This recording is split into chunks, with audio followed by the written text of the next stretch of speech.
السلام علیکم۔ امید کرتا ہوں میرے تمام دوست، میرے دیکھنے والے تمام خیر و عافیت سے ہوں گے۔ آج میں آپ لوگوں کے ساتھ ایک واقعہ، دلچسپ واقعہ ہے، حاکم بصرہ کا ہے، وہ آپ لوگوں کے ساتھ شیئر کرنے والا ہوں۔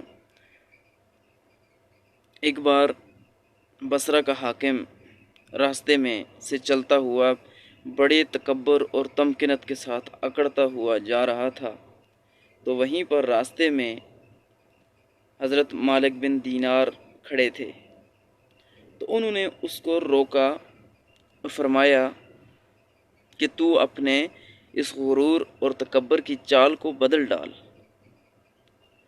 ایسا کہنا تھا کہ وہ رک گیا، اور اس کے جو خدام تھے، اس کے جو غلام تھے، انہوں نے حضرت مالک کو روکنے اور ٹوکنے کی کوشش کی، تو حاکم بصرہ نے ان کو روک لیا اور آ کر حضرت مالک سے کہنے لگا، شاید تو مجھے پہچانتا نہیں ہے۔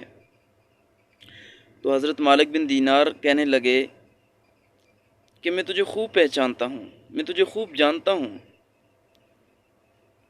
تیری ابتدا ایک پانی کے قطرہ سے شروع ہوتی ہے، اور انتہا جو ہے وہ تیرے ایک بدبودار جسم پر جا کر ختم ہو جاتی ہے، اور اس کے درمیان میں جو وقفہ ہے یہ تیرے کام کرنے کا وقت ہے۔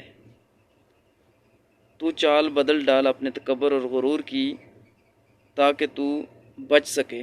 ایسا نہ ہو کہ یہ تکبر اور یہ غرور تجھے لے ڈوبے۔